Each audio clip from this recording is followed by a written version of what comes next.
Ultimate Invasion #1 just came out for the low price of $8.99. Still bought it though. Spider-Punk would be so disappointed. It's 58 pages total. Does the page count warrant the price tag? That's up for you to decide. My general thoughts on the comic are a bit all over the place. There are some bits that I really liked, and some bits that I thought weren't as strong. The characterization was fantastic. Jonathan Hickman shows how much he really knows and cares about these characters with his characterization of them. He even brought the Illuminati back, who we haven't seen really since Hickman's own run on New Avengers. This was super cool for me because when I first started reading Marvel Comics month to month, it was with Hickman's Avengers and New Avengers. So those are the players on the field. The Illuminati, the Maker, a short appearance from Miles Morales, and these 4 random mercenaries. Okay, now here's my problem with Hickman's work.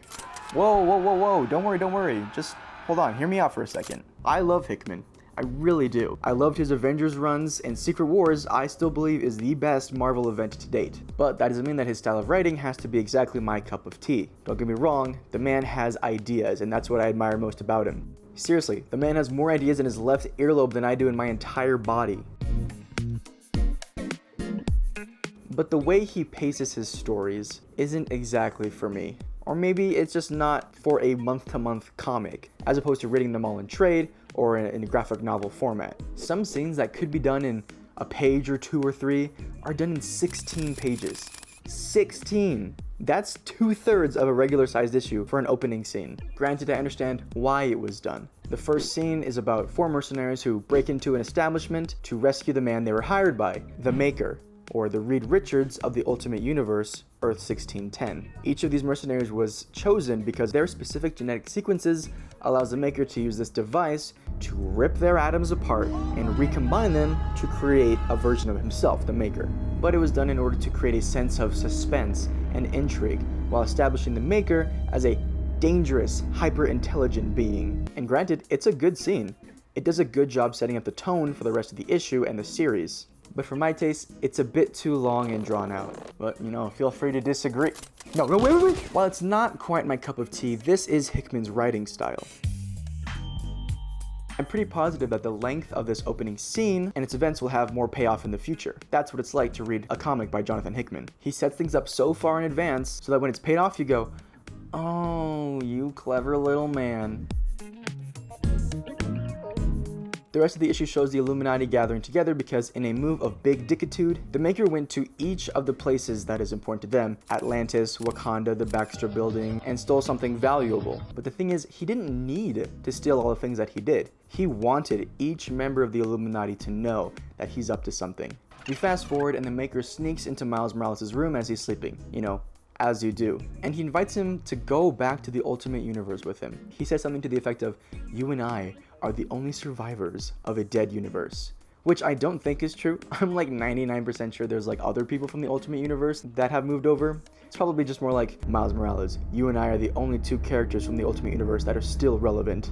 Miles declines and the Maker is totally happy about it. They ask you how you are, you just have to say that you're fine. We cut to the Illuminati taking on the Maker on a New York City rooftop, but they can't get through the force field that he's put up. He's about to go through the portal when the Illuminati unleashes all of their might. Black Bolt yells with enough force to level a building, Doctor Strange unleashes his most powerful magics, and Professor X thinks harder than he's ever thought before. It's not enough though. As he's about to walk through the portal, the Maker asks Reed that if he had the chance to do it all over again, would he wipe him, the Maker, out of existence forever? Reed responds, "Yes." Bro, you need to apologize. Look, he was smiling at all the other panels, but then he said that. Now look how sad he is. Holy shit, you f***ing killed her, dude! So where exactly did the Maker go? The epilogue has the answer. He's on Earth 6160, an Earth never before seen, one that appears to be an amalgamation of Earth 616 and Earth 1610. Put those two together, what do you get? There's a young Peter Parker with Liz Allen at a science demonstration. Normally in the 616 continuity, this is when Peter Parker would be bitten by the spider and become everyone's favorite friendly neighborhood sad man. But before the spider gets a chance, it's smacked by the Maker and put carefully into a vial. So Peter is never bitten in this universe. Well, what does that mean? Is this perhaps what the Ultimate Universe would have been like if there was no Ultimate Spider-Man? So that's Ultimate Invasion number 1. Honestly, after having read it, I was a little disappointed.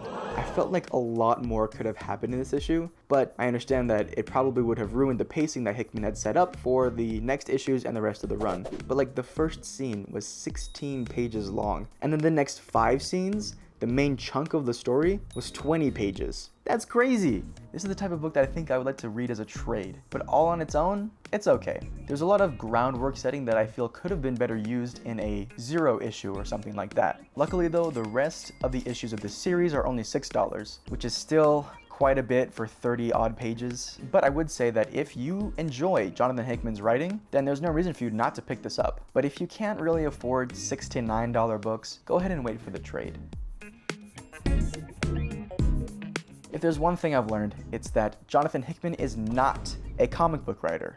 He's a chef. You serious? At the beginning of a recipe, you put all the ingredients out on the table, and it's just a whole bunch of gobbledygook. You don't know how that flour and that lemon are gonna go together. So you have to trust the chef to know how to put the ingredients together so they can bring the right flavors out to make them even better than they would have been alone. The chef knows what he's doing. And at the end, if you trust him, you will have a delicious meal that will absolutely blow your mind. So let him cook, and hopefully you won't be disappointed.